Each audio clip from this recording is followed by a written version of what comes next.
자, 여러분, 범죄자는 태어나는 걸까요? 아니면 만들어지는 걸까요? 정말 오래된 질문이죠? 오늘 우리가 함께 떠나볼 곳은 바로 이 질문에 답하기 위해서 과학이 처음으로 날카로운 메스를 들이댔던 바로 그 순간입니다. 수세기 동안 풀리지 않았던 이 거대한 질문에 초창기 과학자들이 아주 과감한 답을 내놓기 시작합니다. 그들이 지목한 첫 번째 용의자, 바로 우리 몸 그 자체였습니다. 자, 그러니까 수사의 첫 단서는 바로 우리의 신체라는 거죠. 19세기 어떤 과학자들이 당시로서는 정말 혁신적인, 어쩌면 좀 충격적일 수도 있는 주장을 펼치기 시작해요. 바로 범죄자는 평범한 사람과는 신체적으로 아예 다르다는 거였죠. 이 주장의 중심에는 이탈리아의 의사, 롬브로소라는 인물이 있었습니다. 그는 아주 단호하게 말했죠. 범죄자는 만들어지는 게 아니라 태어나는 거라고요. 예를 들면 툭 튀어나온 광대뼈나 두꺼운 턱처럼 그가 보기에 좀 원시적이라고 생각했던 신체 특성들이 있잖아요. 그런 특징을 가진 사람들은 진화가 덜 된 존재라서 현대사회에 적응하지 못하고 결국 범죄를 저지르게 된다. 그렇게 믿었던 겁니다. 하지만 수사의 초점은 여기서 멈추지 않았습니다. 곧 겉모습에서 우리 몸속 아주 깊숙한 곳, 바로 DNA로 옮겨가게 되죠. 과학자들은 마치 자연이 설계해놓은 완벽한 실험실 같았던 쌍둥이를 통해서 유전자의 비밀을 파헤치려고 했습니다. 자, 여기서 논리는 아주 간단합니다. 한번 생각해보세요. 만약에 범죄 성향이 유전되는 거라면 유전자가 100% 똑같은 일란성 쌍둥이는 어떨까요? 유전자가 다른 이란성 쌍둥이보다 두 사람 모두 범죄자가 될 확률이 훨씬 높아야겠죠? 그쵸? 그리고 놀랍게도 초창기 연구들이 바로 그런 결과를 보여줬습니다. 한 명이 범죄자일 때 다른 한 명도 범죄자가 될 확률이 일란성 쌍둥이에게서 정말 월등히 높게 나타난 거예요. 이건 뭐랄까, 범죄의 원인에 유전자가 아주 깊숙이 관여하고 있다는 굉장히 강력한 증거처럼 보였죠. 생물학적 원인을 찾으려는 이 수사는 점점 더 그 범위를 넓혀갔습니다. 친부모와 양부모의 기록을 비교하는 입양아 연구부터 시작해서 초남성이라고 불렸던 특정 염색체나 심지어는 체형과 범죄를 연결하려는 시도까지. 와, 정말 수사 파일이 점점 더 두꺼워졌던 거죠.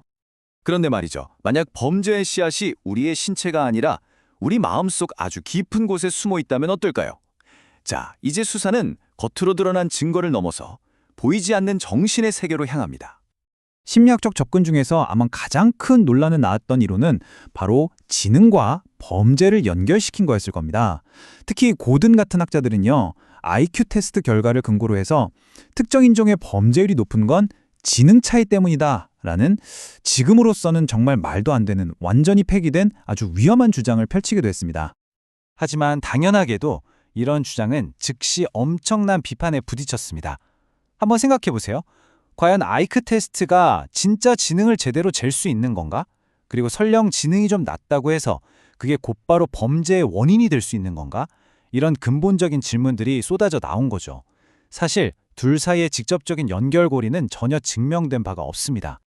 자, 지능이 범인이 아니라면 그럼 대체 범인은 어디서 찾아야 할까요? 수사관들의 시선은 이제 성격이라는 새로운 용의자에게로 향했습니다. 그러니까 참을성 없는 충동성이나 쉽게 폭발하는 공격성 같은 그런 특성들이야말로 범죄로 이끄는 진짜 열쇠가 아니겠냐? 이런 생각이었죠. 자, 지금까지 우리는 신체적 특징부터 유전자, 그리고 지능과 성격에 이르기까지 정말 다양한 용의자들을 쭉 살펴봤습니다.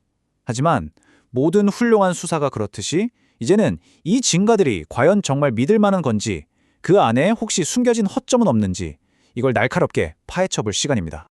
우선 생물학적 이론들부터 볼까요? 여기엔 아주 결정적인 약점이 있었습니다. 가난이나 교육 같은 환경적인 요인들은 그냥 완전히 무시해버렸고요. 연구 방법 자체도 허술한 경우가 너무 많았어요. 그리고 무엇보다도 만약 범죄가 운명처럼 딱 정해져 있는 거라면 그럼 우리는 도대체 뭘 할 수 있다는 말인가요? 이건 정말 위험한 결론으로 이어질 수 있는 생각이었죠. 심리학적 주장에는 이것보다 좀 더 교묘한 함정이 숨어 있었습니다. 바로 순환 논리라는 덫인데요.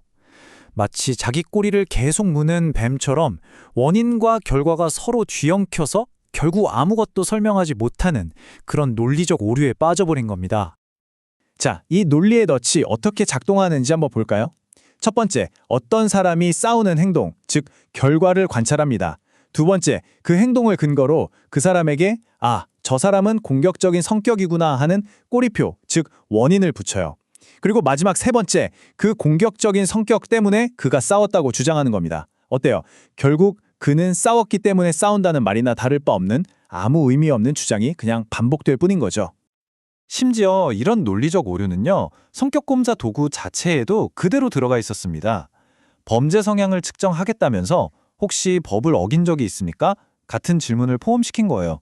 이건 당신은 범죄자입니까? 라고 물어봐서 범죄 성향이 있는지 알아보겠다는 것과 똑같은 모순이죠. 자, 이제 모든 증거와 반론을 검토한 지금 우리는 마침내 최종 판결을 내릴 시간입니다. 과연 범죄는 타고나는 걸까요? 아니면 만들어지는 걸까요? 간단하게 결론부터 말씀드리자면 범죄를 일으키는 단 하나의 범죄 유전자라거나 딱 정해진 범죄적 성격 같은 건 존재하지 않는다는 겁니다.